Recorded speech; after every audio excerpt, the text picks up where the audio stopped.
Amigos de la tarde, fin de semana, fue un placer estar con ustedes desde la capital venezolana. Sigan ustedes con mucho más en estudio. Carlos, gracias. Y también damos la bienvenida a la tarde del fin de semana a Alejandro Vivas, concejal metropolitano del Partido Primero Justicia. Bienvenido a la tarde para toda Latinoamérica, los Estados Unidos y el Caribe. Muchísimas gracias. Gracias por la invitación. Un saludo para ustedes, para toda su audiencia en América Latina y los Estados Unidos. Concejal, ¿qué alicate, qué pinza, qué mano fue la que cortó el cable o bajó el breque en alguna central de Venezuela por parte de la oposición?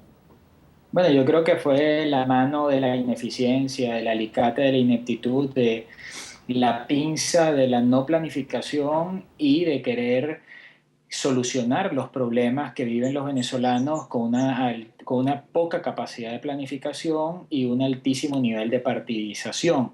El sistema eléctrico venezolano ha venido presentando crisis no desde ahorita, sino desde hace aproximadamente unos 3 años. Y las soluciones que ha tratado de dar el gobierno, ninguna han podido ser exitosa. Veíamos el ministro Jesse Chacón, este ministro que actualmente está en el ejercicio de la cartera de energía eléctrica, como cuando recibía su cargo el 25 de abril, anunciaba a los venezolanos que si en 100 días no solucionaba la crisis eléctrica, él mismo pondría su cargo a la orden. Y el saldo de esos 100 días y hasta la fecha, que ya han pasado casi 120 días, el saldo son más de 9.000 horas sin luz que hemos padecido los venezolanos. Y esto lo decimos porque hemos venido adelantando un programa de Contraloría Social, Contraloría Ciudadana, es decir, un programa de Contraloría a su gestión, tan sencillo como pedirle a la gente que reporte cada vez que hay un apagón y por cuánto tiempo se da ese apagón y en qué sector del país se da ese apagón. Son 9.000 horas sin luz. Pero además de eso, el día, como bien lo presentabas en la introducción, esta misma semana vimos el resultado más fehaciente de una gestión ineficiente, de una gestión que ha estado marcada por el intento del ministro de enseñarle a los venezolanos que está haciendo una gestión a través de notas de prensa, a través de ruedas de prensa, cuando la verdad es que han aumentado los apagones, han aumentado las interrupciones en los servicios y bueno, para muestra un botón lo que sucedió esta semana. Cuando hablamos de sabotaje, la pregunta que tenemos que hacernos todos los venezolanos y todos los que nos están escuchando, ¿cómo se puede hablar de sabotaje de las instalaciones cuando el 23 de abril de este año el vicepresidente de la República, el vicepresidente Arriaza, le anunciaba a los venezolanos que todas las instalaciones del sistema eléctrico nacional, absolutamente todas, iban a estar custodiadas y vigiladas por la Fuerza Armada Nacional? ¿Cómo podemos creer en sabotaje si desde el año 2010 en Venezuela existe un alto mando militar eléctrico? ¿Cómo podemos creer en sabotaje si ese mismo 23 de abril de este año, el 23 de abril de este año, quien fuese el jefe del Comando Estratégico Operacional de la Fuerza Armada, uno de los más altos cargos de la Fuerza Armada Nacional en nuestro país, el general Wilmer Barrientos, fue designado como secretario ejecutivo de ese comando estratégico, de ese alto mando militar eléctrico? Entonces las teorías de sabotaje ya no tienen cabida. Las teorías de sabotaje ya no tienen asidero en la realidad porque son los militares los que custodian las instalaciones eléctricas. Y la verdad es que todos los venezolanos lo que estamos cansados es de que el gobierno siempre tenga una excusa para trasladar su responsabilidad a otras personas que no son ellos. En este caso, un supuesto saboteo de la derecha, cuando la realidad es que los venezolanos saben que es un tema de ineficiencia e incapacidad. Pero de verdad lo saben, concejal, porque es que a veces uno, en mi caso leo mucho el Twitter porque de ahí a veces salen buenas preguntas tomando en cuenta qué es lo que dice el pueblo, lo que dice el venezolano de a pie o en sí, el ciudadano en general. Y siempre hay sectores que hablan de, bueno, no, es que sí, esto es la derecha, esto es un complot, esto es unas ganas de desestabilizar al país. Hay gente que todavía cree ese discurso y pareciera que es esa otra mitad del país incluso. Bueno, efectivamente tienes toda la razón. Hay gente que todavía compra ese discurso del gobierno porque está aferrado a la esperanza, está aferrado a, bueno, a creer en algo, ¿no? Ante una situación crítica como la que vive nuestro país. Pero para citar algo, el mes de julio, este mes de julio que pasó, la encuestadora IBAT, que es una encuestadora además que en muchos casos ha dado resultados muy favorables al gobierno de Chávez y ahora al gobierno de Maduro, hace un estudio nacional de lo que se llama el pulso nacional y arrojaba cifras interesantes en cuanto al tema de la electricidad. Por ejemplo, solamente el 3.2% de los venezolanos creen que los problemas eléctricos se deben al sabotaje, solamente el 3.2%. El 63%, 62.8%, pero para redondearlo, el 63% de los venezolanos le atribuye la responsabilidad de la crisis eléctrica al gobierno nacional y a Corpoelec, o sea, a sus distintas instancias, el ministerio, Corpoelec, etcétera, etcétera, al ministro y a Maduro. Cuando se reúnen todas las preguntas que tienen que ver con personeros e instituciones del gobierno nacional, alcanza el 63%. 76% de los venezolanos han padecido en carne propia la crisis eléctrica. Y un tema muy importante, que los que nos están viendo en Caracas saben de qué estamos hablando. Durante muchos años se dijo que la capital de Venezuela, el área metropolitana de Caracas, tenía una suerte de blindaje para el sistema eléctrico porque tenía un sistema de protección especial.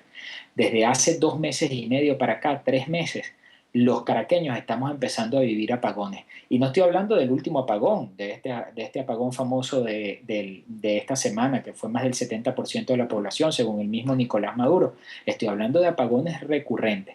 Entonces el tema del sabotaje en la línea de transmisión, porque además hay que, según las explicaciones, no solo las que daba el gobierno, sino además los técnicos venezolanos fueron bastante acertados. El problema es un problema de transmisión, porque hay el tema de la generación, el tema de la transmisión y el tema de la distribución. Bueno, fue en el tema de la transmisión de la línea más energizada, o sea, es la línea más potente que tiene el país, son la línea de 765, donde como hablábamos al principio del programa, para cortarlo con un alicate, con una pinza, eso no es tan sencillo como treparse en una torre de electricidad. Estamos hablando de una línea de 765, esos son equipos especializados con los que se tienen que hacer en dado caso reparaciones o cualquier otro tipo de cosa. El problema es que el sistema está llegando a sus niveles a sus niveles más altos de capacidad.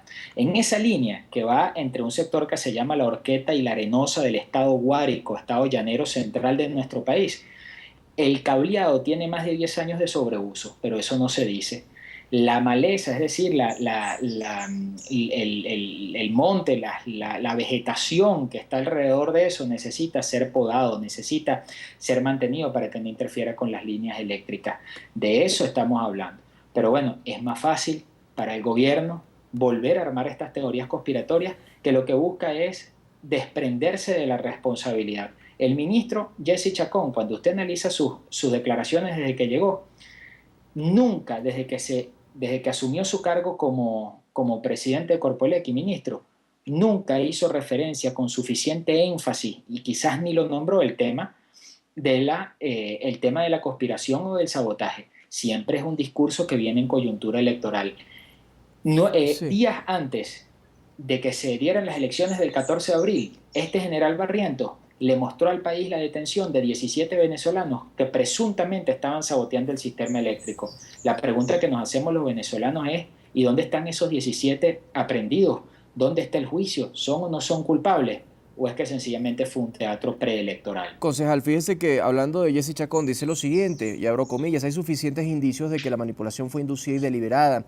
En Venezuela hoy la demanda no supera la generación.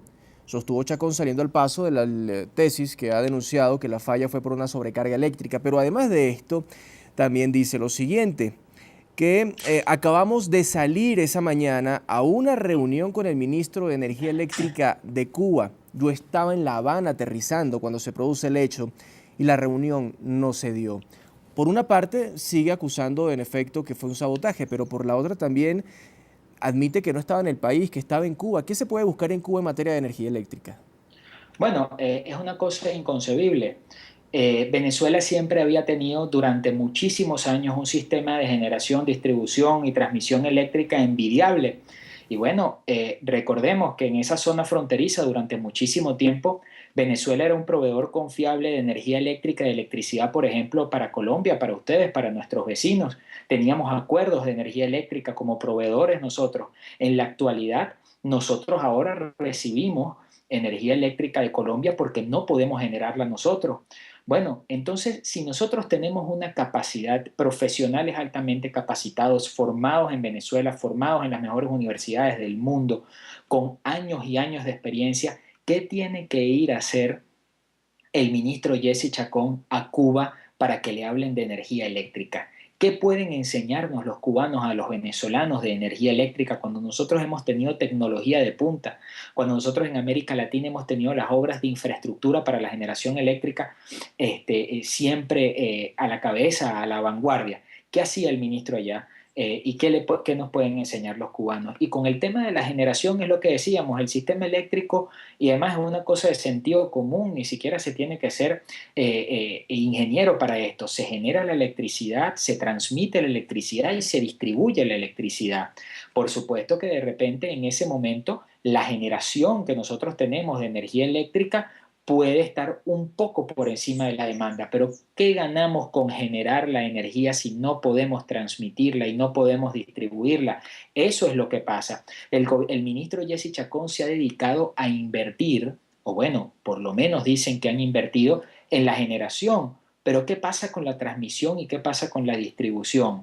Miren, en Venezuela desde hace 10 años se han invertido más de 32.000 millones de bolívares en estos últimos 8 años se han destinado al sistema eléctrico. Desde que llegó el presidente Chávez en el año 98, se han destinado más de 86.000 millones de dólares para el sistema eléctrico. Se han dado a otros países, se han regalado 209 millones de dólares en obras de infraestructura de energía eléctrica en otros países como Cuba, como Bolivia, como Nicaragua. Y entonces, ¿por qué nosotros, si tenemos esa gran cantidad de dinero, seguimos padeciendo lo que padecemos? Porque el tema no es el apagón, el tema no es este apagón. Así como nosotros solicitamos que se investigue ese apagón, se tiene que investigar los apagones que diariamente se dan en nuestro país. Son poblaciones que pasan 12, 14 y 18 horas sin luz, y no estamos hablando de poblaciones rurales, estamos hablando de poblaciones urbanas, capitales de estados, principales ciudades de los principales estados que pasan 6, 8 y 10 horas sin luz. Entonces no es un problema de ahorita. El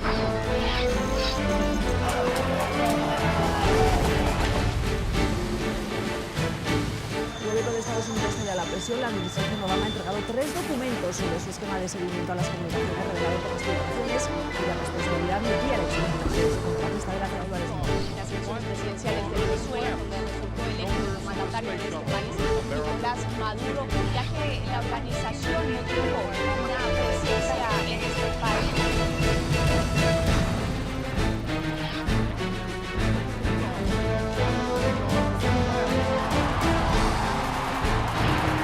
Bienvenidos a la 1:27 de la tarde en Buenos Aires. Saluda a Karen Pereira, presidente del debate. Comenzamos. Lo que significa este decreto.